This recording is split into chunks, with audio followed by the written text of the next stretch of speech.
takot sa Diyos, ay nagbubunga ito ng kooperasyon saan sa gawain ng Panginoon. Hello? Nagbubunga yan sa gawain ng Panginoon. Tingnan nyo sa 2 Chronicles 17. 2 Chronicles chapter 17 and verse number 10. And the fear of the Lord fell upon all the kingdoms of the land that were round about Judah, so that they made no war against Jehoshaphat. So yung tunay na pagkatakot sa Diyos ay hindi ka lalaban saan sa minahal ng Panginoon. You will not destroy what God loves.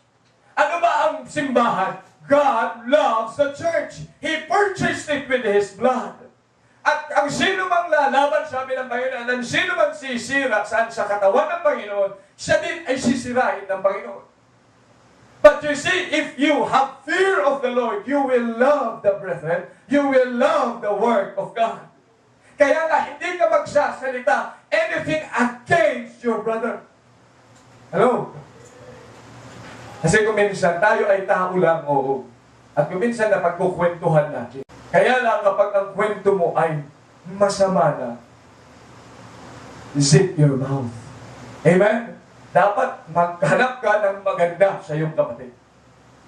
Kaya maghanap ng pangit sa kapatid. Maghanap ka ng maganda sa kapatid. Kaya palagi natin tinuturuan, pag talagang yung ilong niya ay hindi mo magustuhan, huwag ka na magsalita. Hanapin mo nasa na nagugustuhan mo yung mata niya. Napakaganda talaga ng mata ng kapatid niya. Hanggang doon ka na lang. Amen! Huwag nang bumaba. At pag bumaba pa, iba na yun. Eh, magkahanap ka ng maganda. Kaya nga palagi sinasabi din yan. Pag kayo nakakita ng bata, hagkatapos ay naglalatiti ng mga sauce at saka mga milk. Eh, parang Milky Way ng kanyang ilong. Ay, wag ko sasabihin naman, ay, napaka-cute naman ng batang to. Insulto na yun. Eh, huwag ka na lang magsalita. Halika nga, malinisan nga. Lagyan natin ng polvo. Tapos meron pang ganun tinulbuhan. And bilang mga anak ng Diyos, dapat kung makikita mo, you will learn to respect your authority. Pag ikaw meron fear of the Lord, you will learn to respect your authority. Di ba lalabanan? Kaya nga kung ikaw ay anak, kung ikaw ay may mga magulang, and then you fight against your parents, you don't have the fear of the Lord. Kaya walang wisdom sa'yo. He who hath not wisdom is destroyed. Kaya bilang mga anak ng Diyos, at natutunan natin yan, mga kapatid.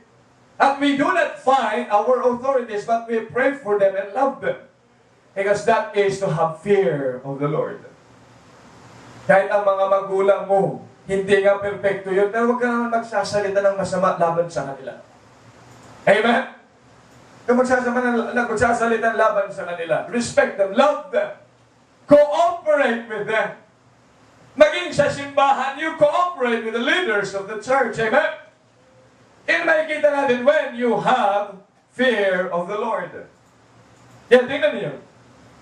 3 things that we should understand when we say we have fear of the Lord. Number 1, it brings what? Confidence and comfort. Pangalawa, it brings hatred against evil things. At pangatlo, it brings unity and cooperation and respect to our authorities. Tanong ko mga kapatid, do you have these marks?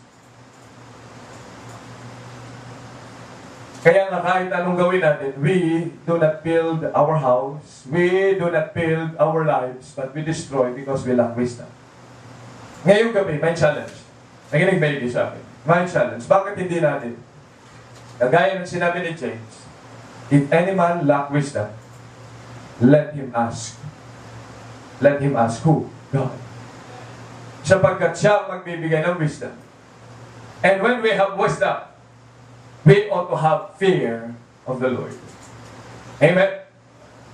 Yan dapat ito ma-develop natin sa ating puso, sa ating buhay. Matakot tayo sa Diyos. Huwag masyadong matakot sa tao. O kaya matakot saan kahit kanino man. Pero dapat katakutan natin ay ang Panginoon. Upang kung saan man tayo magpunta, we will be the same. We will have comfort. We will hate evil. We will always cooperate with our authorities. Tayo lahat tayo magsitayo. Dakilang Diyos, maraming salamat po. Na sa pagkakataong ito ay amin pong mabaybay ang iyong salita magmula kay Job.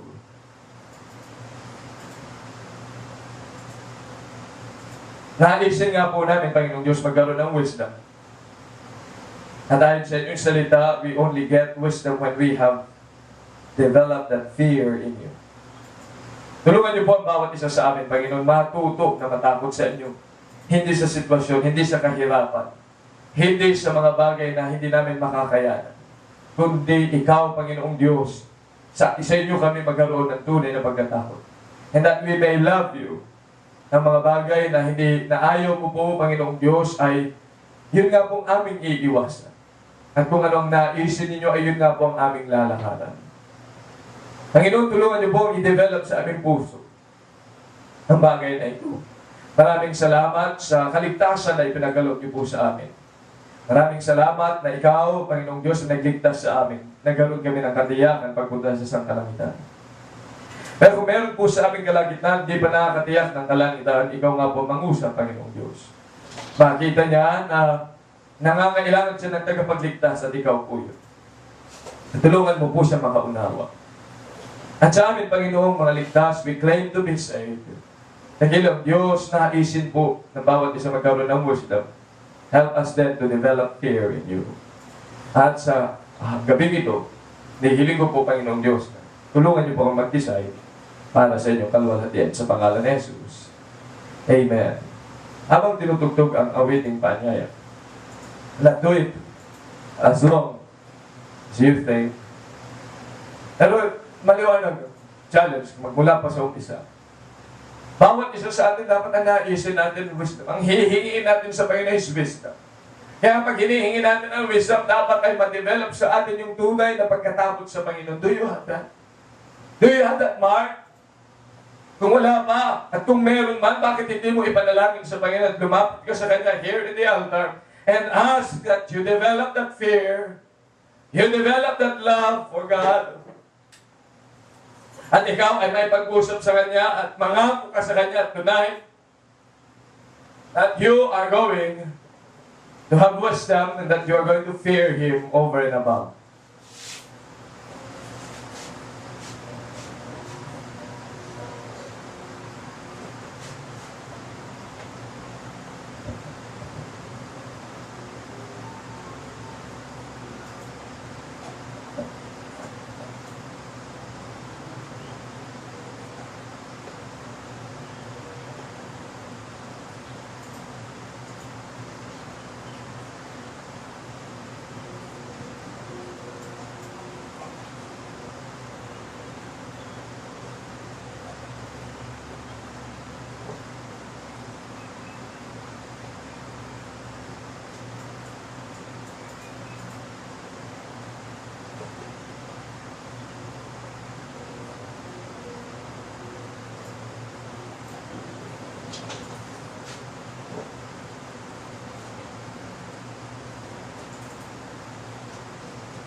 Amen. And the people said?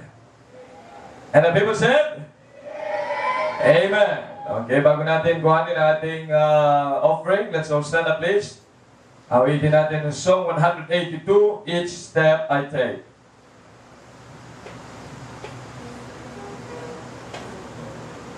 Ayun tayong lahat. 182 of your hymn now. Each step I take, ready in the first verse, sing.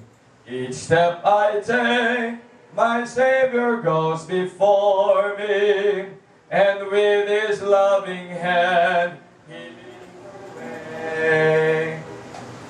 Its breath, spur I adore Thee, oh what joy.